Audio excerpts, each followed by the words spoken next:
The flashing red and blue lights painted my living room walls like some grotesque disco.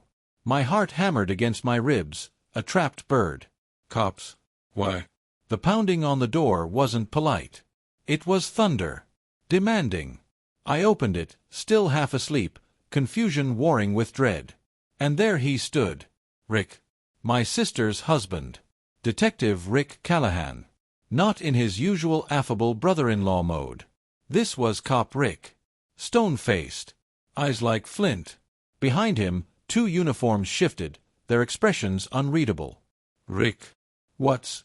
His voice cut through the night, cold and official. Jake Miller. You're under arrest. Possession with intent to distribute. Class B felony. The words hit like a physical blow. Felony. Distribution. What? Rick, that's insane. I don't. He didn't let me finish. We have a warrant. He shoved a paper towards me, but my eyes were locked on his. There was no flicker of recognition, no hint of the guy who'd laughed at my bad jokes at Sunday barbecues, who'd helped me move my couch. Just cold, detached procedure. The uniforms moved in, efficient, impersonal. Hands gripped my arms, pulling them behind my back. The cold bite of the cuffs snapped shut around my wrists. The sound was final. Terrifying. Rick. You know this is bullshit. Tell them. I yelled, struggling against the firm grip. He stepped closer, his voice dropping low, meant only for my ear. The cop mask slipped for just a second, revealing something ugly beneath. Contempt. Should have listened, Jake. Should have stayed in your lane. Consider this a wake-up call. Listened. To what? His endless lectures. His disapproval of my friends, my late nights, my attitude? He thought I was drifting. Needed straightening out. This was his solution. Framing me. Panic choked me. You planted it. Where? Rick, you can't. A sharp jerk on the cuffs silenced me. Read him his rights, Rick commanded the uniforms, turning away as if I were garbage. The Miranda warning washed over me, meaningless noise. My eyes darted frantically around my small apartment, the couch where Rick had crashed after poker nights, the fridge covered in magnets from places we'd talked about visiting. All twisted. Poisoned. They marched me out, past neighbors peeking through cracked doors, their faces pale ovals of shock. The cold night air hit me like a slap. Rick didn't look back as they shoved me into the back of the cruiser, my head ducked low. The cage door slammed. Locked. Through the partition, I saw him light a cigarette, the flare of the match illuminating his satisfied smirk. A wake-up call. The drive was a blur of streetlights and crushing despair. The station was a nightmare of harsh lights, stale coffee, and echoing clangs. Booking was a humiliation ritual. Fingerprints, mugshot, the cold stare of the desk sergeant. They threw me in a holding cell. Concrete floor. Metal bench.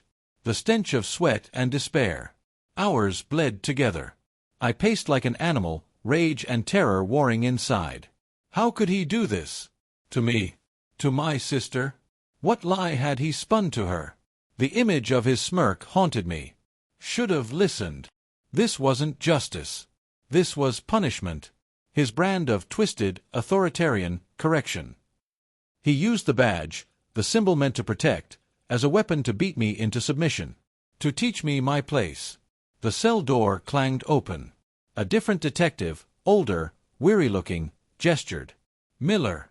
Interview room. No. Hope, fragile and stupid, flickered. Had they figured it out? Was it over?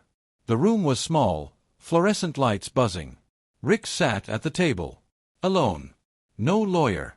No recorder. Just him. The smirk was gone, replaced by a look of practiced disappointment. Sit down, Jake. My legs felt like lead. I sat.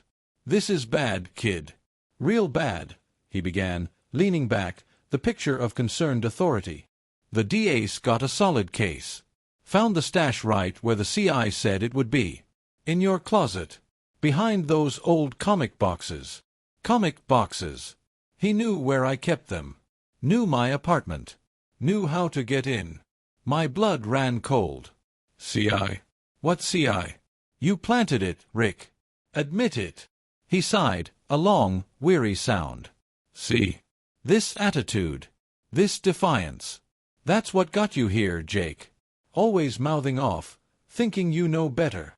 He leaned forward, his voice dropping to a conspiratorial whisper. But, family, right? I can make this go away. He paused, letting the hook sink in. Sign this statement. Admit possession. Just personal use. No distribution. You plead out, take probation. A slap on the wrist. You walk out today. He slid a paper across the table. A confession. To a crime I didn't commit. Sign it, he said, his eyes hard, and this little misunderstanding disappears. You learn your lesson quietly. No felony. No prison. He tapped the paper. Refuse. His smile was thin, dangerous. Well, then you get to learn a much harder lesson in state prison. Your choice, Jake. Easy way. Or hard way. The air crackled. This wasn't an offer. It was an ultimatum. Sign his lie, become a felon on probation, forever under his thumb, grateful for his mercy. Or face the full force of the system he'd weaponized against me. His lesson wasn't about the law. It was about control. About making me kneel. I stared at the confession. At his smug, expectant face. The rage that had been simmering in the cell exploded, white-hot and pure. I didn't touch the paper. I met his gaze, my voice low, shaking not with fear, but with fury. Go to hell, Rick. His facade cracked. Surprise, then anger flashed in his eyes. Think carefully, boy. Prison's full of guys who thought they were tough. I pushed back from the table, the metal chair scraping harshly. I know exactly what prison's full of, detective, I spat the title. Guys put there by cops like you. Cops who think the law is their personal toy. I stood up, looking down at him. You want to teach me a lesson? Fine. Teach it. Arrest me for refusing your fake confession. Charge me with your planted evidence. Do it. But know this, I'm not signing anything. And I'm not forgetting this. His face flushed crimson. He stood, knocking his chair back. You arrogant little... The door opened. The weary detective looked in. Everything okay, Callahan? Rick forced a tight smile, the cop mask slamming back down. Peachy. Miller's decided to be difficult. Book him. Full charges. He brushed past me, his shoulder hitting mine deliberately. Hard way it is, he hissed. They dragged me back to the cell. The door slammed. But this time, the despair was gone. Replaced by a cold, focused fire. He framed me. He tried to break me. He thought his badge made him untouchable. He thought he could bury me to satisfy his ego. He was wrong. He forgot something crucial. Prison is full of guys who thought they were tough. And it's also full of guys who have nothing left to lose. Guys with long memories. And I knew people. People who knew what Rick Callahan really did on his night shifts. People who'd talk, for the right price, or the right threat. Rick wanted to teach me a lesson about consequences? Fine. Class was in session. And I was about to become his star pupil. The cell walls didn't feel like a cage anymore. They felt like the walls of a crucible.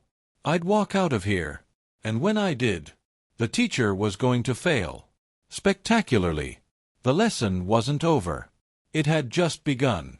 And the final exam would be his badge.